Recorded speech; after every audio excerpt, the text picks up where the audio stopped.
Hello, welcome to Matt's Wild About Nature. My name's Matt.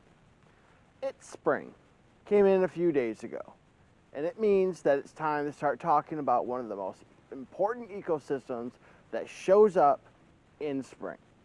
Now, this is very important for animals and plants and birds and sometimes humans. These things can be found everywhere from North Dakota all the way to Maine. They are found all over the place. Sometimes they're found in weird places. Sometimes they're found in normal places.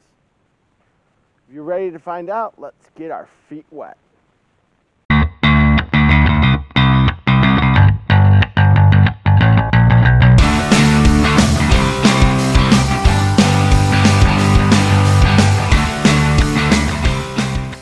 So what am I talking about?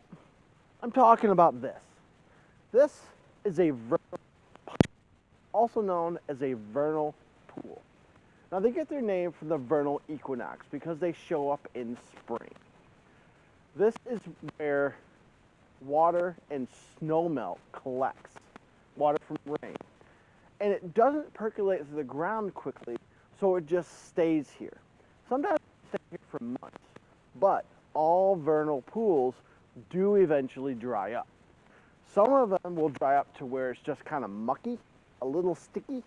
Other times it'll dry up to completely dry ground. Now these, when they show up, they are very important ecosystems for animals and plants. Some of the animals that use these are amphibians, like salamanders. Now salamanders require these pools. They need to be wet all the time. Salamanders are easy to find if you're walking through places like this and you turn over logs after a nice spring rain. They're going to start moving around. They're going to get under those logs because that's where they want to be. And they're starting to look for mates. There's two of them that we have here. We have the redback, which during the spring will actually look black. It's actually in a black phase. Then we have the yellow spotted. Those are the two that we have here that you're going to see the most. You guys may have heard of the word axolotl, and they're super cute, but they are salamanders. They don't live around here though. They're a little too cold. They like it where it's a little bit warmer. So the other animals like amphibians that use these pools are frogs. When frogs come out, they actually need these pools. And there's a couple frogs around here. You're going to notice like the leopard frog, the wood frog. But the one thing you hear before any other frog is the spring peeper. These guys come out late March, early April. And the best time to hear them is early in the morning, like 5 or 6 in the morning. So if you want to wake up and come to one of these places early in the morning, you're going to hear them. They're small, and they're called peepers because that's basically what they do is they peep. The other animals that use these are reptiles. Reptiles like turtles. Turtles, most of them live on land and they hibernate underground. Like the box turtle will actually go and bury itself and stick its tail out of the ground. It absorbs air through osmosis through its tail. Now this is true hibernation. There is a difference between hibernation and torpor.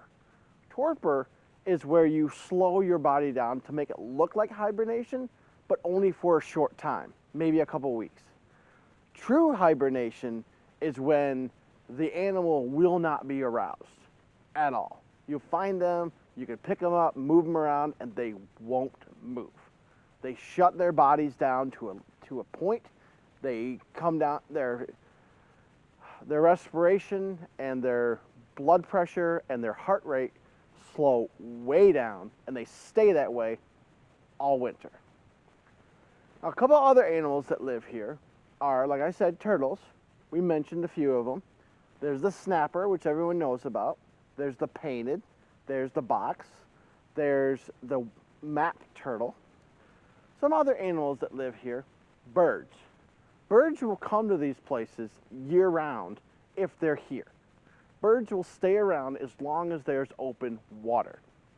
Most of them that you're going to find are going to be Canada geese and ducks. The sandhill crane is becoming more and more popular, staying around in northern areas than flying south with their kin like Canada geese. Canada geese do like to head south, but they are sticking around more too. You're going to notice them, but they really show up when these pools start thawing out. Now, you won't find a lot of fish in here. Now, the reason for that is because they don't last. They dry up after a few months, and fish don't grow that fast. You might find minnows, and those come in on the feet of ducks and geese. The eggs have already been fertilized, they're coming from a different pond, they drop them off here, they hatch, they turn into minnows. But the minnows can only grow so much before the water dries up. So, as I said, it's also important for humans. Well, humans sometimes use these. A lot of times they use them for research, and sometimes for us hunters, they like to be around here when the geese come in because it's good dinner. So let's go and see what else we can find and keep talking about these vernal pools. Check out what I found. Now this isn't to do with vernal pools, but I thought it was something really cool and I wanted to point out to you because not a lot of people get to see them. This right here is the hole from a pileated woodpecker.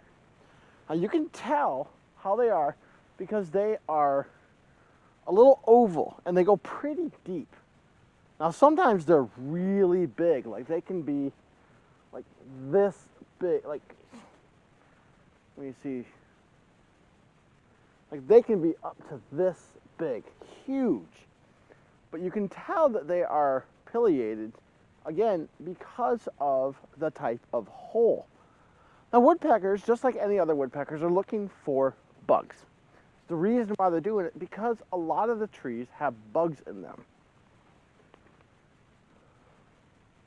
They have insects, maybe they're parasites that are living in there, maybe they're invasive species that are living there, like the emerald ash borer or the Chinese beetle, stuff like that.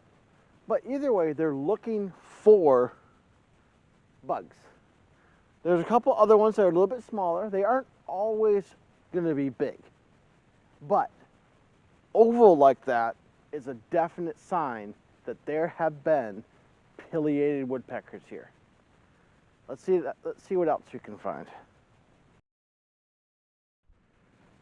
This is another vernal pool. It looks a little bit different than the one we just saw. The one we just saw was in the woods. But vernal pools can show up literally anywhere. Now you may be asking, Matt, I've seen farmland that has pools in it. Is that a vernal pool? Good question. First of all, let's talk about what a vernal pool is. Again, a vernal pool by definition is a pool that shows up in the spring and is usually gone by the middle of summer. Now those flooded fields, which is what they're called, do not classify themselves as vernal pools because that water can stay there for a couple years before it goes away. And it may just always be there because the water table is really high. So that's not a vernal pool.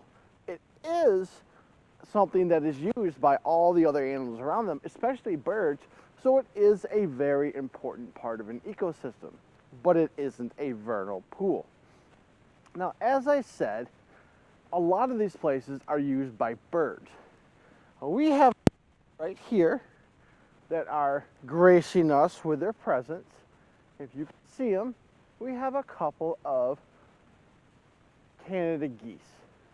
Now, a lot of people like to call them Canadian geese, but that's wrong. It's actually Canada geese.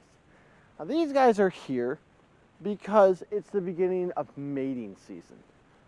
Geese will mate on the water. They will stay on the water. They do everything on the water. If you want to learn more about the birds of the water and how important water is, go check out my other video, Water, Not Just a Drink.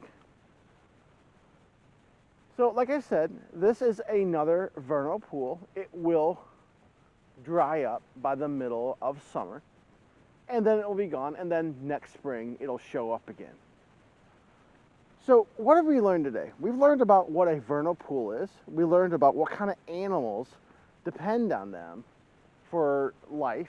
We learned that they are a very important part of an ecosystem. And we learned exactly what defines a vernal pool as an area of water that dries up and is gone by the middle of summer and comes back every single year. So, until next time, stay wild.